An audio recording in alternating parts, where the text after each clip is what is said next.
Bonjour à tous, bonjour messieurs.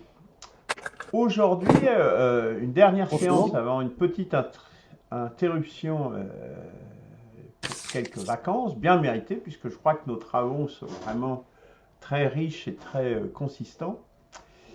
Et je voudrais vous faire part, donc aujourd'hui, de mes réflexions, de réflexions qui me sont venues comme ça, et j'ai encore un petit peu continué ce matin sur une voie que je n'avais pas anticipée. Donc, dans le cadre du chantier Quelle spiritualité pour aujourd'hui, je voudrais vous faire part de mes réflexions autour du mystère d'une part et de la connaissance de l'autre, des concepts d'une part et des percepts de l'autre, et des implications que cela. Donc voilà, c'est parti comme ça, ça m'est venu, et puis voilà, donc je vais vous livrer tout ça. Alors la dernière partie, je ne sais pas si je vous la dirai tout de suite ou si on la fera dans un deuxième temps, parce qu'elle diverge un petit peu, et donc, mais elle est intéressante aussi. Donc les concepts, donc les religions monothéistes appellent aux concepts. Ils appellent à un arrière-monde avec un modèle divin. Elles sont naturellement platoniciennes. Ça, c'est un peu un constat. Les percepts, donc tout ce qui relève de la perception, s'oppose au sens,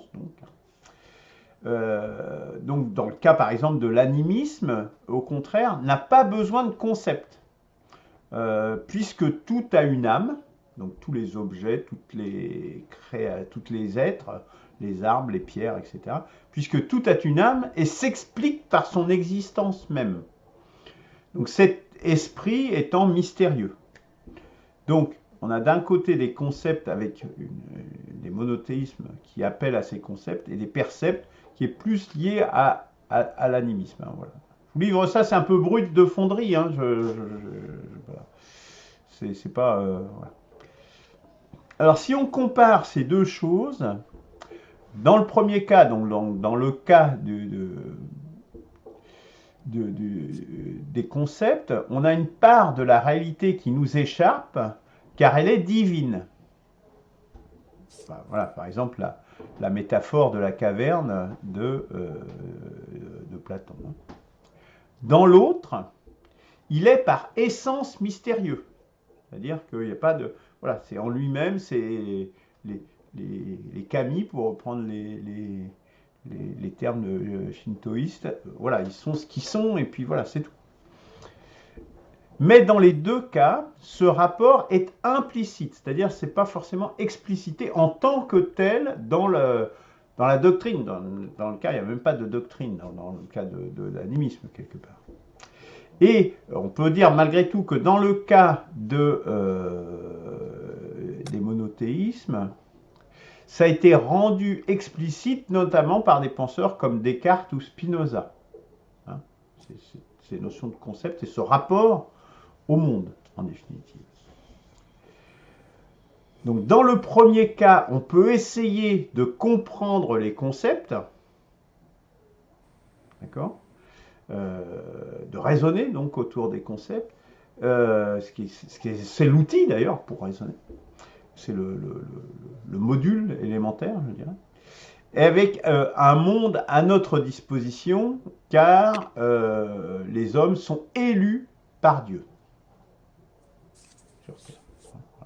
Donc on est autorisé à le faire puisqu'on est élu, on est une espèce particulière, on n'est même pas une espèce particulière, on est une créature particulière, le monde étant à notre disposition, on a donc charge et même devoir quelque part de le comprendre et de s'en servir. Dans le second cas, dans le cas de l'animisme, cela est vain de comprendre puisqu'on est, chaque être étant autonome, on n'a pas besoin de comprendre, il est ce qu'il est, point. Et là, donc ça n'appelle pas la curiosité. C'est prendre le monde tel qu'il est, mais dans un bloc de façon monolithique. Moi, ça m'avait beaucoup frappé, c'était quand j'avais été aux Seychelles, il y avait une guide qui nous faisait visiter un jardin. Et donc, c'était une locale, alors on ne peut pas dire indigènes parce que les Seychelles ont été colonisées totalement. Mais donc une personne qui était africaine d'origine, noire de peau, et c'était donc aux Seychelles il y a des blancs et il y a des noirs. Et ce qui m'avait vachement frappé à l'époque, c'est qu'elle expliquait, donc elle était chargée de nous expliquer, comme le fait un guide dans un musée, etc. Et elle donnait les choses, disait, voilà, ça c'est un arbre, voilà, ça c'est une noix de coco. Et puis, vous savez, un guide, généralement, il vous donne des explications, il vous donne les connaissances. Et on voyait que le fait d'avoir énoncé ce que c'était, si vous voulez, ça suffisait à sa relation à la chose. Et ça m'avait énormément frappé de cette... Il n'y a pas besoin de curiosité, il n'y a pas besoin de connaissance. Il y a pas, ce manque de curiosité, cette manque oui, de curiosité, et de prendre le monde tel qu'il est. Voilà. On lui a donné un nom et c'est tout. Et voilà. Ça m'avait... Enfin voilà, c'est un peu une digression, mais c'est pour illustrer mon propos. Alors, les conséquences de cela, les conséquences sociales de ça sont considérables. Parce que ça met... mais ça met une limite à notre appréhension de la réalité, en fait. En fait, ce rapport au monde met une limite à notre appréhension de la réalité. Notamment, notre propension à élaborer des modèles. Et derrière des modèles, des stratégies, justement, pour interagir avec le monde, etc. Ou, donc dans le premier cas, on va avoir ça, on va avoir la divinité qui certes nous donne un plafond, mais qui nous donne aussi quelque chose à disposition sur lequel raisonner, sur lequel élaborer des modèles et des stratégies, ou alors à contrario, à ne pas en élaborer du tout et rester au niveau du monde tel qu'il est. Hein, ça va être le cas par exemple du pragmatisme. Hein, on prend le monde qu'il y a, on ne modélise pas trop, on s'arrange juste pour que ça marche et puis point barre. Hein. Sans plus réfléchir que ça, au-delà de il faut que ça marche, et puis c'est tout. Ou, avec des projections, là, justement, dans la société actuelle, l'acceptation totale du libéralisme, si vous voulez. Le libéralisme, comme il a gagné au niveau idéologique aujourd'hui, je ne vais pas m'étendre là-dessus, mais on a une partie de la population qui l'accepte comme un fait accompli, qui ne réfléchit plus au-delà de ça. Hein, il y a plein dans les jeunes générations notamment, ils sont dans dans une acceptation de cela comme un fait, de la concurrence, le marché, etc. C'est comme ça, et puis ça ne peut pas être autrement. Vous voyez ce que je veux dire? C'est l'acceptation verticale, c'est même plus vertical, c'est un bloc, c'est tout. Autre élément de ça, c'est ce qu'on appelle l'IA, ce qui est en réalité de la reconnaissance de forme, dont on accepte les résultats. Et là encore, j'ai eu une expérience extraordinaire, je dirais, avec un ingénieur avec qui je discutais il y a quelques années de ça. Et je lui disais, mais le problème quand même, c'est qu'avec ces outils de reconnaissance de forme, on ne sait pas comment ils travaillent à l'intérieur. C'est-à-dire que le modèle qui a été construit à l'intérieur par l'apprentissage, on ne sait pas comment il fonctionne. Et donc, par rapport à notre raison, par rapport à savoir le pourquoi, le comment des choses, pourquoi est-ce qu'il nous donne ça, qu'il reconnaît telle photo comme machin, et comme étant proche de celle-là ou pas, il ne nous le dit pas. Et à lui, ça ne lui posait aucun problème. Moi, je disais, l'homme, enfin, on a envie de comprendre, de savoir pourquoi. Il y en a, on accepte le résultat en bloc. Hein. Cette technologie, c'est ça en définitive. Donc en fait, à rester quelque part au ras des pâquerettes. Voilà. Alors je ne sais pas si c'est très clair, hein. Vous voyez bien l'opposition entre les deux choses, hein, entre ces deux éléments. Donc entre l'animisme, je l'appelle l'animisme et tout ce qui en ressort quelque part, même si c'est pas forcément complètement, ça peut paraître un peu anachronique ce que je raconte, mais ça va peut-être se relier à la fin finalement. Et puis les monothéismes. Et puis entre les deux, il y a une transition qui se fait par la branche polythéiste. Donc le polythéisme est dans une situation intermédiaire où il est possible de jouer avec les dieux. En fait, il y a l'entrée en jeu de dieux comme des chefs d'orchestre en définitive sur lesquels on peut influencer. Donc on n'a pas le monde complètement à notre disposition, mais on a des capacités quand même d'interagir, d'améliorer nos connaissances. Le cas typique, je dirais, c'est Odin, donc le chef des dieux dans la mythologie nordique, qui troque son œil. Odin, c'est le chef des dieux, hein, c'est le dieu le plus important, hein, qui troque son œil pour avoir accès à la connaissance. On voit bien qu'on a déjà pas le même rapport à la connaissance dans le polythéisme que dans l'animisme. Où là, on n'a pas du tout accès à la connaissance. Voilà. Et puis, il y a d'autres régions du monde où il n'y a pas de transition, où la transition polythéiste et le monothéisme n'existe pas.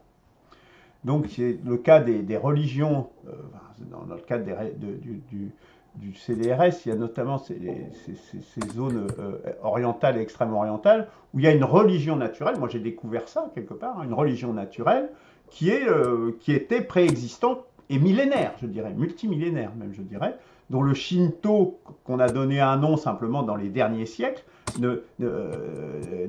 en est une émanation. Ou bien une adjonction d'une morale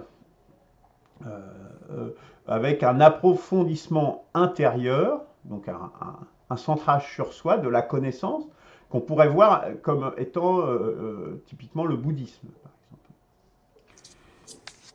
Ici, la situation de la connaissance rationnelle et conceptuelle du monde, de l'univers, demeure quelque part quelque chose de périphérique. On reste quelque part dans une forme d'animisme, ou bien on est plus tourné, centré sur l'intérieur, et donc la recherche de l'interaction avec le monde et l'univers demeure périphérique. Alors, je vais rentrer plus sur ce qui, moi, me préoccupe, cette histoire de Tao. Le Tao, par exemple, lui, dans le cadre de cette non-transition, hein, il n'y a pas cette transition vers le monothéisme, il affirme l'inconnaissable, auquel il convient de se conformer. Donc c'est la voie, le Tao, on le traduit généralement par la voie, et il faut simplement être dans la voie, se conformer à la voie. Tout en même temps, ça ne fixe pas de limite à notre appréhension des choses.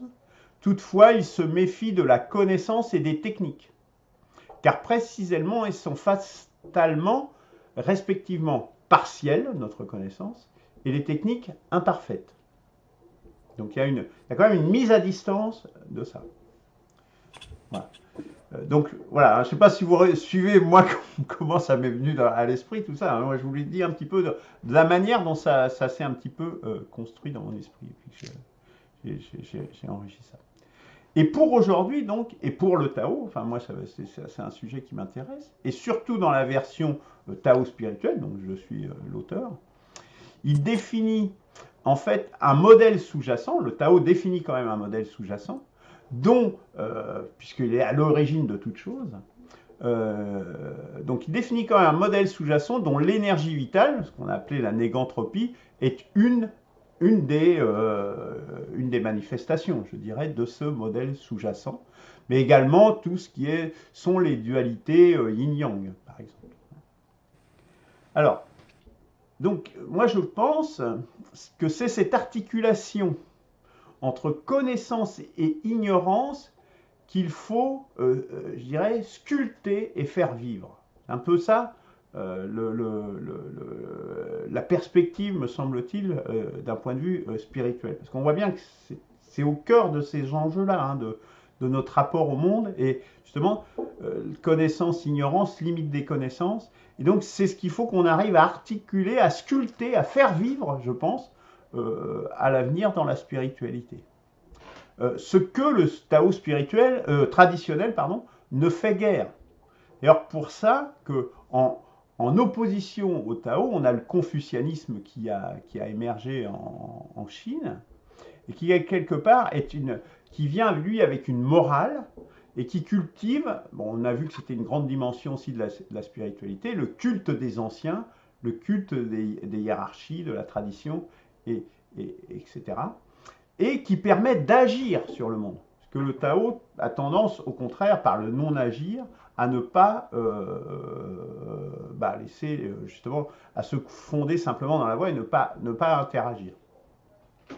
Donc il faut réussir à modeler ça pour qu'il y ait à la fois une acceptation des êtres en eux-mêmes, parce qu'ils sont ce qu'ils sont, et ça c'est validé par le temps, c'est validé par les modèles sous-jacents. Hein, en ce sens, je dirais, s'il y a un modèle sous-jacent, il y a un esprit sous-jacent, une âme sous-jacente, quelque part ça fait écho à l'animisme, mais c'est aussi ce qui implique leur évolution, leur action, leur jeu dans le monde, et par conséquent la connaissance de celui-ci. Et en même temps, tout en étant conscient des limites de cette connaissance et donc de la limite dans les actions qu'on peut entreprendre sur ce monde. Voilà. Je ne sais pas si ça a été très clair tout ce que je vous ai dit. Enfin, toute la relation, c'est peut-être pas, c'est pas trivial peut-être, mais moi je vois assez bien, oui. Je vois bien la problématique en tout cas. Alors j'ai une dernière partie qui s'appelle trajectoire et voie sans issue, qu'on pourra discuter un peu plus après si vous voulez bien. Je voudrais déjà sur cette première partie, pour ne pas polluer, parce qu'elle va introduire d'autres choses, pour ne pas polluer cette première discussion, déjà j'aimerais qu'on fasse un tour de table sur ce que je viens de vous raconter. Claude, peut-être? Oui, pourquoi pas. Enfin, je ne sais pas, ou quelqu'un d'autre, hein, si tu ne te sens pas inspiré. Si. Attends, il faut que je rassemble parce qu'il y a pas mal de choses. En fait, tu tournes autour d'une problématique de la connaissance, selon moi. Entre la connaissance, je dirais, telle que nous la connaissons ici-bas, intellectuelle, hein, qui regarde, où l'homme regarde les choses avec une certaine objectivité à l'extérieur de lui-même, et il y aurait aussi une connaissance qui, elle, serait de l'intérieur même des choses, où on y participerait, si je puis dire. Je vois ça comme ça, en tout cas. Et pour moi, ça me fait penser au fait que notre intelligence spirituelle, celle qu'il y avait à l'origine dans l'humain Adam, enfin, a été totalement dégradée, que notre langage est devenu du bruit, c'est-à-dire qu'il est constamment, il y a un brouillage permanent sur la façon dont on peut voir, entendre, écouter les choses, les percevoir. Et que justement, il faut retrouver cette intelligence spirituelle, parce que c'est que l'intellectuel qui a pris le dessus en réalité, et on est dans un monde qui constamment est en train effectivement de se battre avec des concepts et des choses comme ça. Mais c'est pas ça le fond du problème. Le fond du problème, c'est qu'il nous manque justement cette intelligence spirituelle. Dans la révélation d'Ariès, il dit qu'elle est devenue un faible lumignon, tu vois, c'est-à-dire qu'il n'y a vraiment pas grand-chose, et que en revanche, pour retrouver cette intelligence spirituelle, c'est-à-dire un regard où on se reconnecte avec, d'une part, les autres humains, mais aussi avec toute la création, en fait, eh bien, c'est l'amour, enfin, c'est la mise en marche de l'amour en nous, de l'amour au sens universel du terme, qui le fait, qui suppose un certain nombre d'attitudes, donc une certaine morale, enfin j'appelle pas ça morale, moi j'appelle plutôt éthique.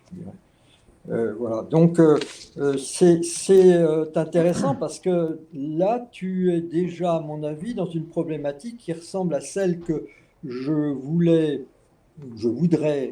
développer un peu plus dans ce que j'appelais la problématique du langage. Normalement, je crois qu'il y a une séance qui a été consacrée à ça. On avait noté quelque chose comme ça.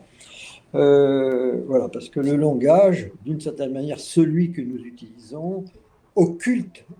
À la fois, il fixe les choses et en même temps, il occulte la possibilité de découvrir du véritablement nouveau, de quelque chose qui sort de notre entendement. D'ailleurs, la plupart des gens qui ont des vraies expériences spirituelles sont parfaitement incapables de les traduire à l'aide de mots. C'est le cas du frère Michel, mais c'est le cas de bien d'autres personnes qui ont pu avoir des expériences mystiques ou autres, parce qu'elles se trouvent devant une réalité qu'elles ne connaissent pas. Simplement, elles n'ont aucune manière de traduire cette réalité-là. Voilà, donc ça, oui, ça me paraît intéressant, mais tu es resté quand même dans un certain dualisme en opposant finalement les monothéismes avec les concepts et puis le polythéisme, animisme avec les percepts. Moi, je crois que justement, là, il y a l'unité possible entre les deux. Mais c'est la non-dualité qui nous... Enfin, je vous en parlerai peut-être un peu plus parce qu'il y a quelque chose qui est à trouver de ce côté-là, mais qui ne se trouve pas justement avec les idées, avec les pensées, avec les échanges purement verbaux de concepts, mais qui se trouve par une modification de la nature profonde de l'homme qui ne peut être qu'un processus extrêmement lent et qui se fera sur des générations et des générations. Voilà, mais c'est en nous. Et cette possibilité-là est en nous.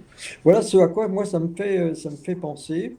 Je trouve ça intéressant. En tout cas, il y a une problématique très, très pertinente, à mon avis, qui touche à la métaphysique. Et tout ce qui touche à la métaphysique, à mon sens, reste toujours dans une sorte de flou artistique. Ne peut pas absolument définir, préciser au sens intellectuel des choses, parce que il y a une part de perception et d'intuition qui rentre nécessairement dans la métaphysique et qui est difficilement dissible, et qu'on peut chercher à exprimer par des images ou des métaphores ou des paraboles. Certains prophètes ont utilisé ça, des paraboles, parce que c'était une manière de faire comprendre les choses. Voilà ce à quoi ça me fait penser, donc toute la problématique du langage et de l'échange entre nous. Merci en tout cas, Luc, pour... c'est intéressant, très intéressant. Merci. Ce que tu viens de dire explique peut-être justement que ce que j'ai exprimé n'était pas forcément très construit, très carré, très cartésien, justement. Quoi. Non, mais au contraire, voilà. C'est bien. C'est plutôt. C'est bien parce que ce sentiment qui t'habite, quelque chose là qui t'habite, qui arrive, ça c'est intéressant. Là, il y a quelque chose qui vit, et là, à mon avis, c'est là que tu dois creuser. Ta vie spirituelle, elle va par là, à mon sens. Voilà. Qui veut réagir ensuite? Question peut-être? Je me sens si profondément absorbé. Si vous voulez, absorbé. Attentif. Attentif, oui. C'est ça. Oui, alors je sais pas trop quoi dire. Je sais pas trop quoi dire parce que je ne sais pas vraiment. Luc a dit plein de choses très intéressantes, mais je n'ai pas bien compris où il voulait en venir. Et lorsqu'on fait un exposé de ce type, je pense qu'il est toujours bien de donner un intitulé qui soit une question. Qu'on sache bien, alors pas de quoi on parle, parce qu'on va parler de plein de choses, mais qu'il y ait une ligne directrice, c'est-à-dire une question qu'on pose. Bon, et là, je ne saurais pas, par exemple, si on me demandait de faire l'exercice de plaquer un titre et donc une question sur l'exposé de Luc, je ne saurais pas le faire. Alors, Claude a dit que Luc avait posé une problématique intéressante. Alors, moi, j'ai pas vu, enfin, il a dit plein de choses qui s'opposent les unes avec les autres, mais une problématique d'ensemble de son exposé, ben je ne la vois pas. Alors, est-ce que c'était celle de la connaissance? Oui, alors la problématique de la connaissance, alors par exemple, la problématique de la connaissance dans la spiritualité. Voilà, là on pose une question. Faut-il ne pas avoir de connaissances? Faut-il avoir de la connaissance? La connaissance est-elle le début de la spiritualité? Si on n'a aucune connaissance, on est dans le règne animal et on n'a pas de spiritualité. Ça me fait penser à cette définition de la culture. La culture, c'est tout ce qui est A naturel, donc le A privatif. Et qu'à partir du moment, tant que l'homme est uniquement un animal, et que l'hominisation commence au sens de l'Homo sapiens,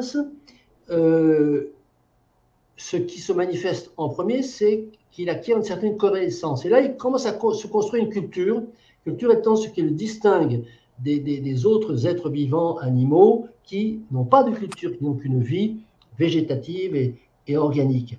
Ensuite, la distinction entre concept et percept avec le rubricage de le monothéisme s'appuie sur le concept et puis l'animisme s'appuie sur le percept.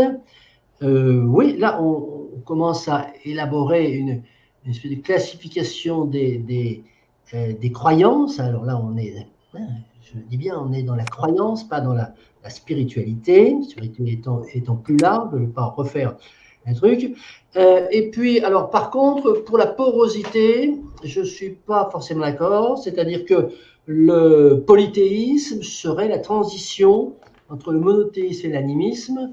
Voilà, alors pour moi, il y a le monothéisme d'un côté et tout le reste, hein, on l'appelle animisme, on l'appelle autrement, mais ça procède d'une idée générale et qui est identique, ce qui n'est pas monothéiste. Alors, connaissance et ignorance. Alors, oui, alors le rôle, peut-être la question, quel est le rôle de la connaissance dans la... alors, religion, hein, parce qu'encore une fois, on ne parle pas de spiritualité, on parle de religion. Je ne suis pas contre. Alors, je dirais qu'il y a un vase communicant ou disons, un vase inversé, c'est que moins on a de connaissances, plus on est apte à entrer en religion.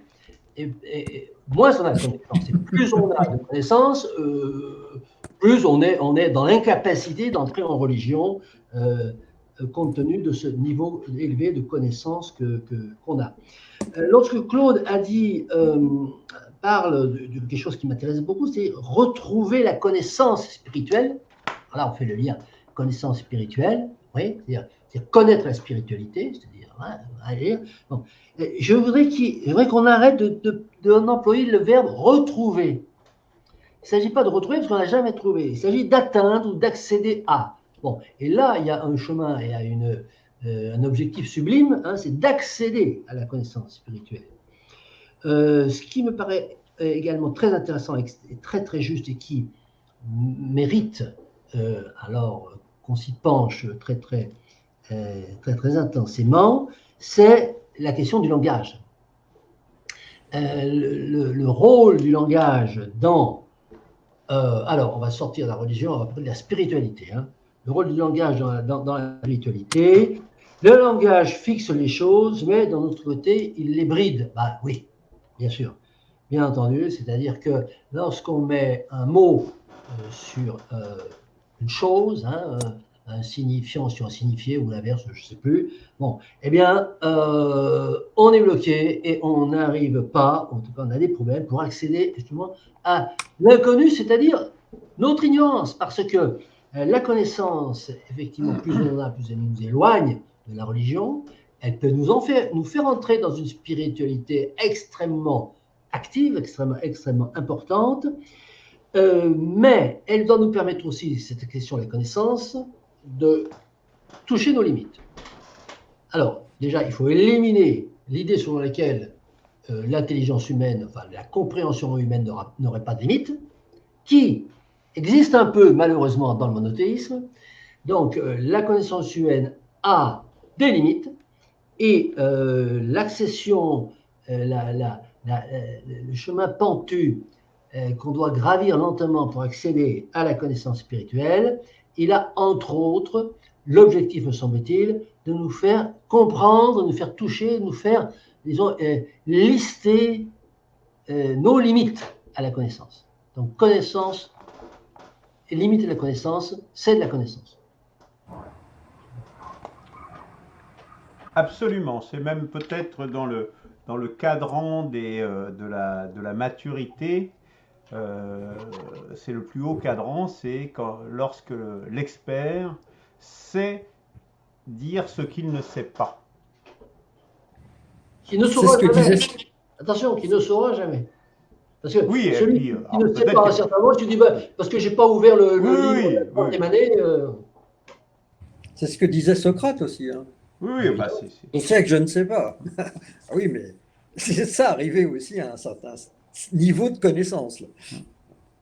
Comprendre que son Eberhard, savoir reste limité. Alors, il y a la distinction à faire entre savoir et connaissance aussi, là.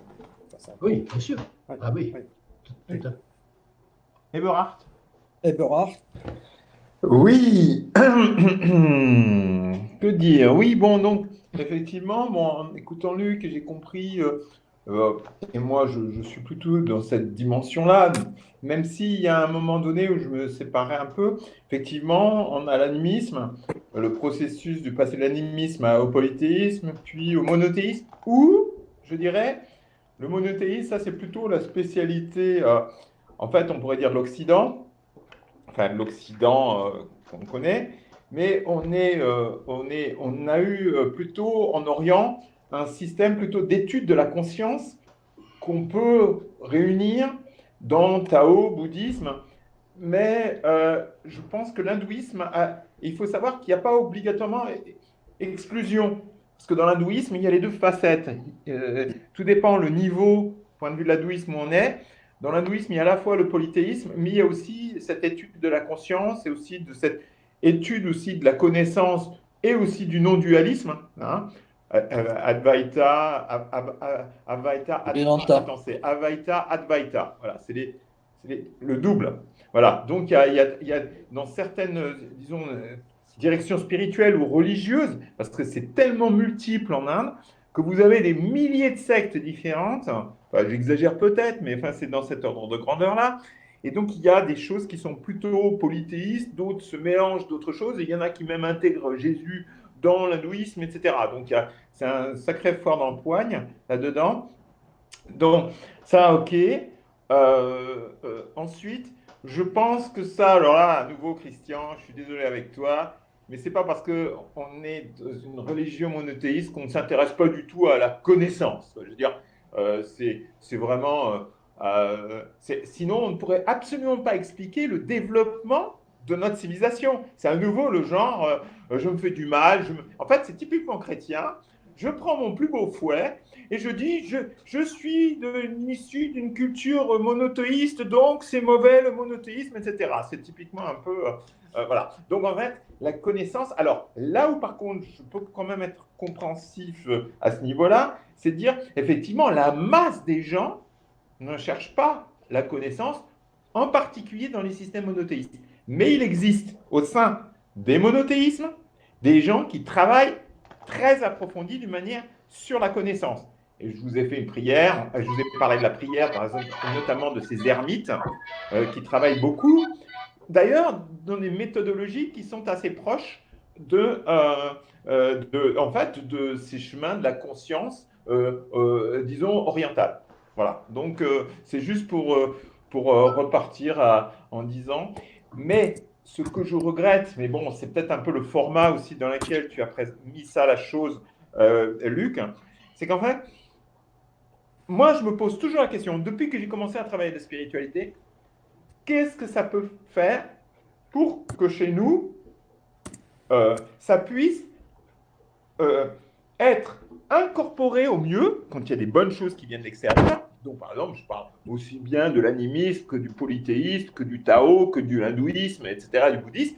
Comment on peut intégrer, comment on peut incorporer, même si ce n'est que des tout petits éléments, hein, comme la levure, si on veut, hein, pour que ça puisse, après que notre gâteau soit retombé, comme le soufflet soit retombé, eh bien, comment on peut faire faire regrossir notre gâteau, en quelque sorte, dans le sens, c'est-à-dire refaire grossir notre univers occidental.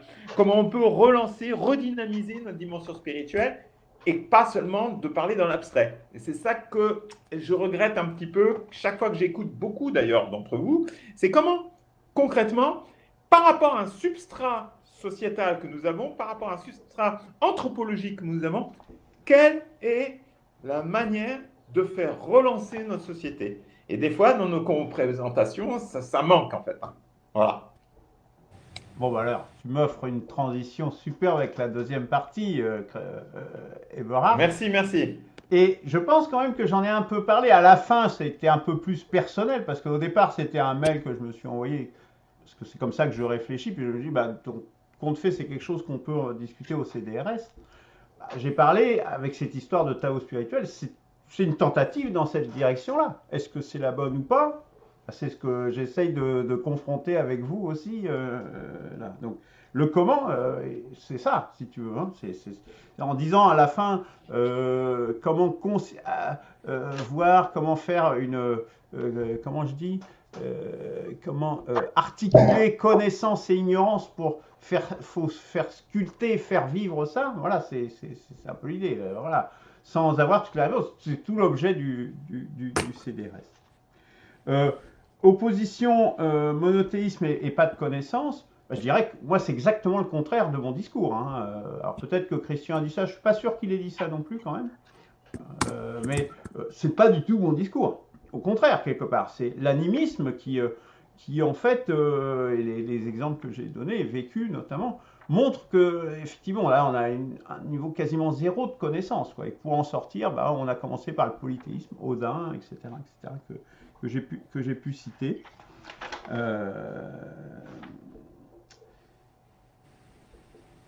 Et puis effectivement, l'unité, retrouver justement cette unité percept-concept à trouver, oui, c'est vraiment ça, je pense. Voilà, on ne peut pas dire, Eberhard, qu'on va avoir trouvé avant d'avoir cherché. Hein. Il faut qu'on cherche pour trouver. Enfin, moi, je peux croire. Hein, ça va être difficile que ça tombe du ciel. Alors, du coup, j'enchaîne sur ah oui, alors, mais je reviendrai sur ce qu'a dit Christian à un moment donné, hein, où il a dit, moins on a de connaissances, plus on est apte à entrer en religion.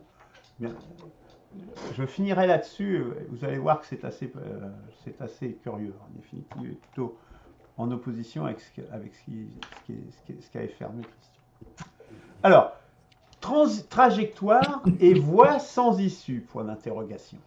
Donc voilà les trajectoires. Enfin, voilà, j'ai tracé deux pôles quelque part. Au pôle initial, l'animisme. Au pôle aujourd'hui, enfin voilà, les monothéismes et puis les non-transitions, là où il n'y a pas eu de transition, avec des voies un petit peu différentes, parce que ça a malgré tout avancé sur d'autres trajectoires. Trajectoire et voie sans issue.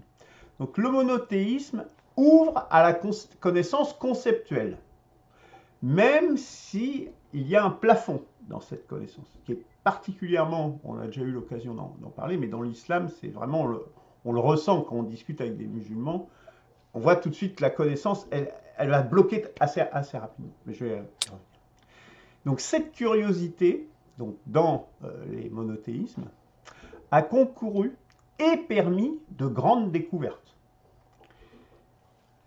On peut parler simplement de la découverte de l'Amérique. Quelque part, c'est emblématique. Il en a résulté une expansion de ces civilisations, des civilisations monothéistes, bien au-delà de leur espace initial. Ça, ce sont des faits aussi. Ce qui, par la colonisation en particulier, a interféré avec le monde dans son ensemble. Et donc, obliger les espaces où il n'y avait pas eu cette transition monothéiste, ça les a obligés en fait à se remettre en question.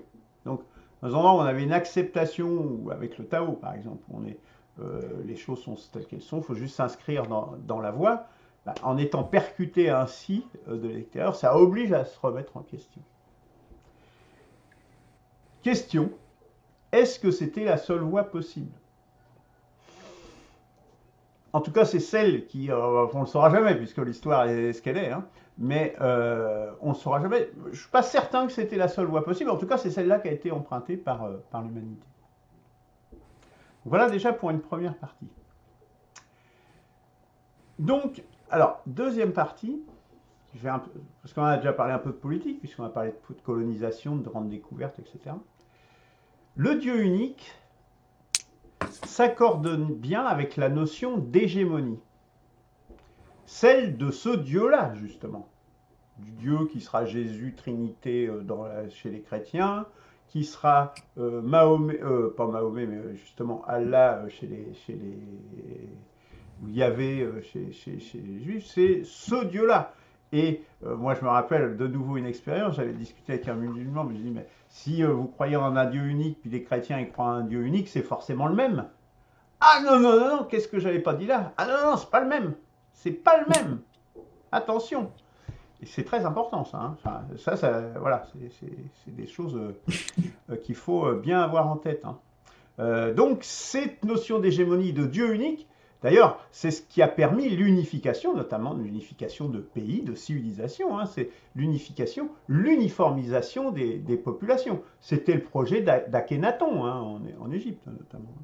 On voit cette référence dans l'Égypte ancienne.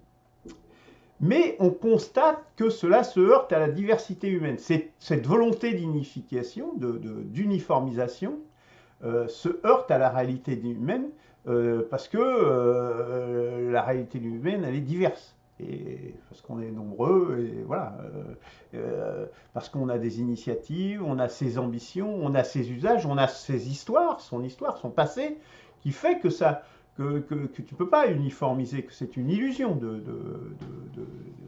penser qu'on peut faire ça. Ça a des limites, en tout cas. Et je dirais que l'islam, en particulier, l'illustre par l'impossibilité de cette uniformisation, qui est pourtant une religion extrêmement efficace et très uniformisante, mais elle n'y arrive malgré tout pas, puisqu'il y a systématiquement des résurgences de nouvelles chapelles. Puisque évidemment, quand vous avez uniformisé, il n'y a plus de moyen de se différencier, donc il faut se différencier, donc on va créer une nouvelle chapelle. Mais aussi, donc l'uniformisation, ce qui va à l'encontre, c'est par la stagnation que résulte forcément de l'uniformité, parce que c'est de la différence des choses que crée le mouvement, c'est même un principe de la thermodynamique. Hein. Une forme de fin de l'histoire, quelque part, puisque si on est tous uniformes, il n'y a plus rien à faire. Hein. Et puis, c'est un peu la même chose que ce que je viens de dire, mais d'une façon un peu différente. Et puisque, quelque part, l'histoire, elle est fixée et figée une fois pour toutes dans un livre. Donc, l'harmonie entre Dieu unique et hégémonique est en même temps paradoxale. Et là, je vous renvoie justement au dernier exposé que j'ai fait sur Emmanuel Todd, puisque l'hégémon actuel, les USA, ce qu'on appelle l'Occident collectif, est quasiment déchristianisé. Donc c'est assez paradoxal, même s'il est issu d'une branche monothéiste. Mais en fait, c'est pas si paradoxal si on considère que le nihilisme de nos sociétés est précisément le stade terminal de cette trajectoire qui mène de l'animisme en passant par les polythéismes qui amène au monothéisme. Si on le voit comme la fin de cette trajectoire, comme l'impasse, comme une impasse en définitive de cette trajectoire, eh bien du coup tout devient cohérent. Et effectivement la déchristianisation est tout à fait logique en définitive sur cette trajectoire. Et d'ailleurs c'est ce qu'on constate dans la société avec la dévalorisation de la connaissance. La dévalorisation en particulier de tout ce qui est le passé, de l'histoire, qui n'est plus enseigné, qu'on essaye justement d'occulter, que les gens n'aient plus d'histoire, n'aient plus de passé. Et ça, non pas comme un épiphénomène, mais en fait comme un phénomène central. De faire le libéralisme, c'est ça, c'est des gens qui doivent être sans histoire, qui doivent être un marché uniforme, non biaisé, etc. etc. Et au fond, quelque part, on attouche là au bout de la route des monothéismes. Et ça répond, enfin, je pense que c'est une réponse, peut-être qui ne plaira pas à Chris Eberhard, mais quelque part, si on a cette vision, alors, comment je suis arrivé à cette vision par rapport à ce que je disais avant entre la connaissance et la non-connaissance, voilà, c'est comme ça que ça m'est venu, hein, donc je vais construire. Je vais vous dire que c'est construit de façon, mais c'est comme ça que j'ai raisonné en fait, et j'ai écrit ça. Et donc, elles sont vouées à disparaître. Ces civilisations monothéistes sont vouées à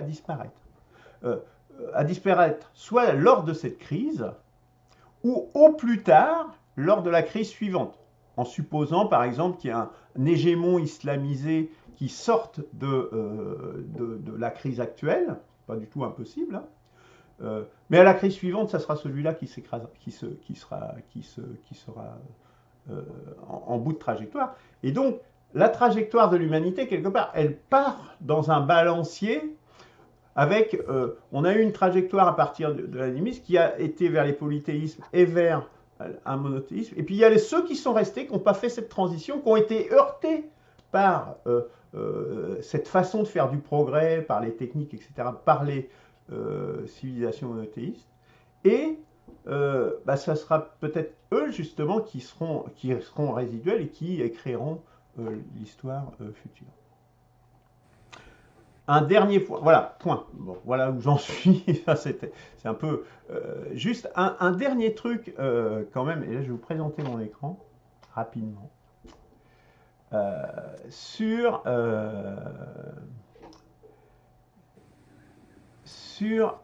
un lien que j'ai trouvé sur la dévalorisation de la connaissance au profit de la rhétorique, ce à quoi on assiste aujourd'hui. Macron, c'est un communicant, ce n'est pas un politicien. De Gaulle était un politicien, Churchill était un politicien, même Pompidou, etc. De Gaulle, c'est juste un communicant, c'est-à-dire qu'on est dans la rhétorique. Macron, pardon. J'ai qui? J'ai dit, ah oui, j'avais dit De Gaulle, oui, pardon. Macron est un communicant, donc on passe vraiment dans la rhétorique. Et j'ai trouvé cette vidéo très intéressante, qui a été traduite en français par Pourquoi les gauchistes croient-ils à des trucs aussi débiles, sur une radio qui s'appelle Radio Baudin, c'est une chaîne YouTube, donc je mettrai le lien sur la chaîne, où au fait, il montre il explique que des idées contre-intuitives sont les plus marquantes, donc les plus efficaces en termes de propagande, parce qu'elles donnent l'illusion d'être plus intelligents, parce qu'on s'abstrait du sens commun. Et en définitive, il montre que donc on n'est plus dans la recherche de la vérité, on n'est plus dans la recherche de la connaissance, mais dans la recherche de l'efficacité de propagande. Et donc, ils montrent, ils expliquent, et c'est tiré d'une vidéo Why Smart People Believe Stupid Things, pourquoi les personnes intelligentes croient en des choses stupides. En fait, ils se créent un univers mental. C'est pour ça que j'ai mis cette image, parce qu'elle montre bien. C'est-à-dire qu'ils se créent un modèle dans leur tête. Alors, on n'est pas forcément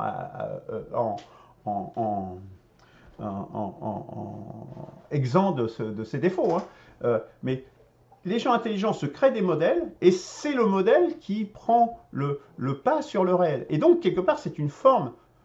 Tu disais tout à l'heure, Christian, que plus on a de connaissances, moins on a de connaissances, plus on est apte à entrer en religion. Quelque part, ça rentre en contradiction avec ça. Donc là, c'est plus on a de modèles, en définitive, plus on a de langage. Hein. C'est pas tout à fait la même chose que la connaissance, justement, que la vraie connaissance. Donc donc il montre que les gens qui ont le plus haut degré de QI, hein, notamment, eh bien, ils se retrouvent en fait les plus bornés, et on peut leur faire croire, mais vraiment des choses qui défient le sens commun, justement. Et donc ça, c'est très... d'autant plus dans la situation actuelle où on s'éloigne de la connaissance. Bon, voilà. Je vous livre ça, c'est un peu brut de fonderie, hein, tout ça. Claude, tu avais demandé la parole. Ouais, je voulais juste... Excuse-moi, avant que Claude parle, je voudrais juste dire un point, c'est que j'ai rendez-vous téléphonique avec mon avocat pour mes brebis qui avaient été tués par mon chien. Il faut que je vous quitte dans 2 minutes, quoi. Eh ben, vas-y tout de suite, alors. Ouais, j'y vais, alors. Allez, ciao. Ah non, mais si tu veux dire quelque chose, je veux dire. Non, mais j'ai rien à dire. Ah. Par rapport à ça. Encore, tu as 2 minutes. Alors, c'est pas grave. Non, mais bon, j'étais d'ailleurs ailleurs, déjà. Alors, moi aussi, je vais intervenir avant que Claude intervienne, pour la même raison que Eberhard, il faut absolument que je parte à 14h, 1, 2, 3. Mais par contre, moi, j'ai plein de choses à dire. Voilà. Oh, puis donc, ça m'étonne que Eberhard n'ait rien à dire sur ce que je viens de dire là. J'ai plein de choses à dire. Alors, pour le coup, sur ta deuxième partie, je suis vraiment presque... L'enregistrement est en cours. Presque complètement d'accord avec toi, mais j'aimerais quand même prolonger hein, sur un certain nombre de choses. Donc, en résumé, je n'ai plus le temps de rester avec vous, mais je souhaiterais qu'on prenne le temps On peut d'échanger le faire la prochaine fois. sur cette partie qui concerne l'avenir, hein, de quoi l'avenir va être fait, la fin du monothéisme, le remplacement par quoi, on ne sait pas quoi, la fin de l'histoire, c'est très intéressant. Est-ce que fin de l'histoire veut dire fin de la religion? Est-ce que veut dire une autre religion?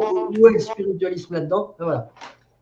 Ça ouvre plein de portes dont j'aimerais parler, mais là, je n'ai pas. Je vais savoir où. Alors, Bon, ben, soit on se fera la réserve pour suite, la la prochaine prochaine fois fois. et faire On va un laisser petit Claude quand développement. même. Je nous souhaite bonnes vacances à tous. Merci, Eberhard. Oui. Bah, écoutez, Claude. Non, ben, si plus personne n'est là, autant le faire la Non, mais prochaine je fois, reste peut-être pour avec écouter, Claude. un petit préambule à chacun en réaction à ce qu'on Oui. vient d'entendre. Voilà. Faisons ça. Hein, j'aurais à réagir sur la notion de monothéisme, hein, Voilà. sachant que bon. Eh ben, du coup, je vous enverrai le texte et tout ça, vous aurez le temps, et puis on le. Du coup, mais ça sera. Bon, je sais pas si on le fait juste la prochaine fois, ou si on décale, puisqu'on a prévu. Bon, on verra dans le planning si on le décale d'une semaine malgré tout ou pas. On verra. Peut-être si on pouvait le faire à la rentrée, ce serait pas mal. Et Ouais, ça serait mieux de le faire dans la suite, oui. Voilà. Même si oui, on a parce 3 qu'après, on semaines oublie, hein. d'interruption. Ah, parce que ça, c'est oui, intéressant. Ah oui, oui. Ah oui, c'est vrai. Voilà, donc, Ok, Ok. merci messieurs. merci. Merci. Au revoir. Bonne semaine à vous. Au revoir. Après cette petite pause, au revoir.